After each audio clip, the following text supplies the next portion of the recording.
Agora, a Bíblia lida e explicada com Alain Amorim. Para quem quer ouvir a Palavra de Deus de forma simples e compreensível. Olá, querido ouvinte, querida ouvinte, estamos de volta com mais um programa, a Bíblia lida e explicada. Eu sou o pastor Alain Amorim, nós continuamos o nosso estudo no Evangelho de Lucas, capítulo 4. Hoje, enfatizando e estudando os versículos 31 a 37. Acompanhe comigo a leitura da bendita Palavra de Deus. E desceu a Cafarnaum, cidade da Galileia, e os ensinava no sábado. E muitos se maravilhavam da sua doutrina, porque a sua palavra era com autoridade. E achava-se na sinagoga um homem possesso de um espírito de demônio imundo, e bradou em alta voz: Ah, que temos nós contigo, Jesus Nazareno? Vieste para perder-nos? Bem sei quem és, o Santo de Deus. Mas Jesus o repreendeu, dizendo: Cala-te e sai deste homem.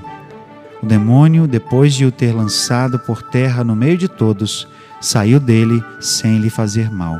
Todos ficaram grandemente admirados e comentavam entre si, dizendo: Que palavra é esta? Pois com autoridade e poder ordena aos espíritos imundos e eles saem? E a sua fama corria por todos os lugares da circunvizinhança.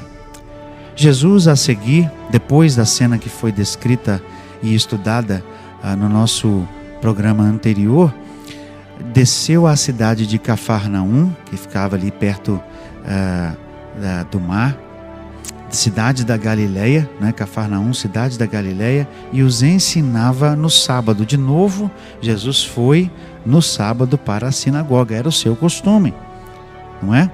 Muitos se maravilhavam, o texto diz aqui, da sua doutrina, porque a sua palavra era com autoridade. Essa é uma marca interessante, e Mateus registra isso no final do Sermão do Monte, lá no capítulo 7 de Mateus, que o povo se admirava da doutrina de Jesus, do ensino de Jesus, porque ele ensinava não como os outros, mas com autoridade. Então Jesus despertava o interesse das pessoas, despertava a admiração das pessoas, porque o seu ensino tinha uma marca distintiva. O seu ensino, além da qualidade, e do conhecimento, tinha aquele quê a mais, digamos assim, tinha essa autoridade com a qual Jesus ensinava. Verso 33 descreve então que na sinagoga estava um homem possesso de um espírito de demônio imundo. Algum demônio estava presente nesse homem e ele se manifestou naquele momento, dizendo, bradando em alta voz, o texto diz: Ah, que temos nós contigo, Jesus Nazareno? Vieste para perder-nos? Bem sei quem és, o Santo de Deus. É Tiago quem diz que o diabo e os seus demônios sabem muito bem quem Jesus é. E eles tremem diante do Senhor, eles creem. A grande questão é que a crença deles não lhes faz nenhum bem, nenhum benefício. O demônio aqui sabia muito bem quem Jesus era e ele afirma: Jesus Nazareno, você é o Santo de Deus. Acontece que Jesus aqui não permite que ele continue a dizer, não permite que ele continue a falar. Daqui a pouco nós vamos conversar um pouco sobre isso, mas falemos um pouco da questão da própria possessão do demônio aqui e da sua atividade. Muitas vezes nós vemos isso retratado aqui nas páginas dos evangelhos. Isso é uma verdade, é real. Demônios podem entrar em pessoas, tomar conta, tomar posse do corpo das pessoas, controlar a fala, controlar a mente das pessoas. Nós damos o nome disso de possessão demoníaca. Essa é uma realidade que é presente até o dia de hoje, embora eu não creia que com essa ênfase, com essa intensidade que muitas vezes é vista em em algumas igrejas ditas evangélicas. Eu não vou entrar em tantos detalhes assim, mas para dizer apenas o necessário, muitas vezes eu acho que Satanás acaba tendo, e seus demônios acabam tendo mais atenção do que o próprio Deus em alguns lugares. Me permitam apenas fazer esse comentário, mas eu quero me ater aqui ao nosso texto.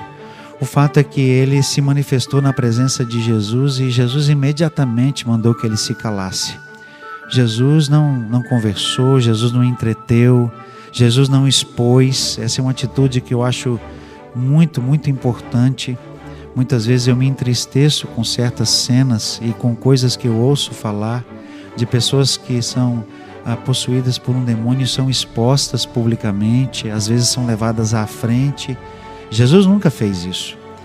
Jesus simplesmente disse, como o texto nos diz, cala-te e sai desse homem. A ordem foi clara, fique calado e saia dele. E o texto diz que imediatamente ele saiu, lançou esse homem por terra, ou seja, derrubou-o no chão e saiu dele sem lhe fazer mal.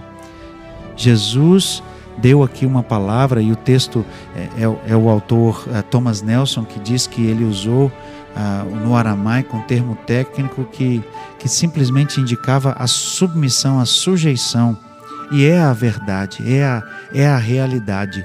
Todos os espíritos são sujeitos ao nome de Deus, ao nome de Jesus.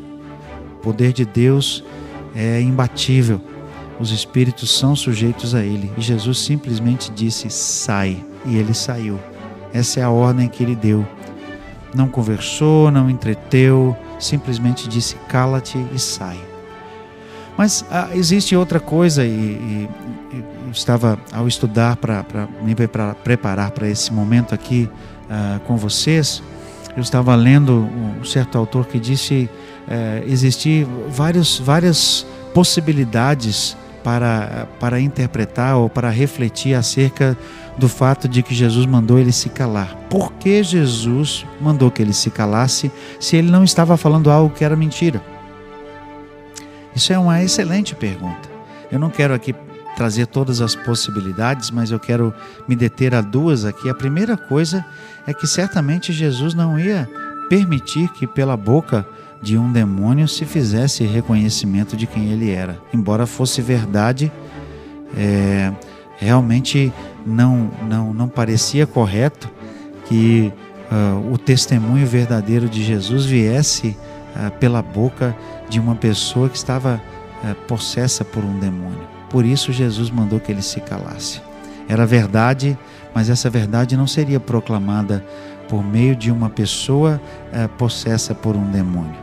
Mas mais que isso, eu creio que a questão aqui de Jesus é que não era o momento certo. Jesus várias vezes faz alusão ao fato de que ainda não era o momento, não era chegada a minha hora. Ele diz isso para a própria mãe naquele milagre lá do vinho transformado, da água transformada em vinho, João capítulo 2, em Caná da Galileia. Não é chegada a minha hora. E aqui o que nós vemos é justamente mais uma ocorrência dessa percepção de Jesus que entende que a afirmação de Jesus como o ungido de Deus, como Messias, de forma clara pelo demônio, traria confusão. Por quê? Porque as pessoas esperavam um Messias político. Era preciso que Jesus demonstrasse pelo seu ministério que ele, como Messias, era um Messias de um reino diferente, e o seu reinado, o messianismo de Jesus era diferente. Ele veio, como ele mesmo disse, para servir e dar a vida em resgate por muitos. Muita água ainda precisava passar debaixo da ponte até que Jesus pudesse de forma clara e de forma cabal mostrar quem ele era, o que ele fez exatamente na cruz e com a sua ressurreição. Mas por ora era preciso cessar a voz daquele homem ali, na verdade a voz daquele demônio, porque isso traria confusão. O fato é que o texto diz então que ele saiu daquele homem sem lhe fazer mal. Todos ficaram grandemente admirados e comentaram entre si, dizendo: que palavra é esta? pois com autoridade e poder ordena aos espíritos imundos e eles saem. Exatamente aquilo que Jesus queria ficou marcado. O seu poder sobre os espíritos imundos, a sua autoridade.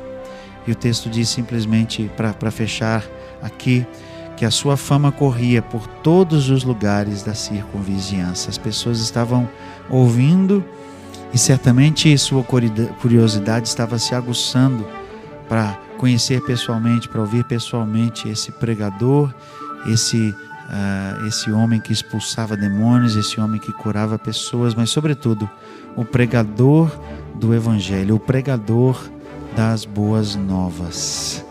Chegamos ao final desse trecho, nós vamos continuar o nosso estudo em Lucas capítulo 4, fechando esse capítulo com o último trecho, mas isso somente no nosso próximo encontro. Até lá, que Deus abençoe a sua vida.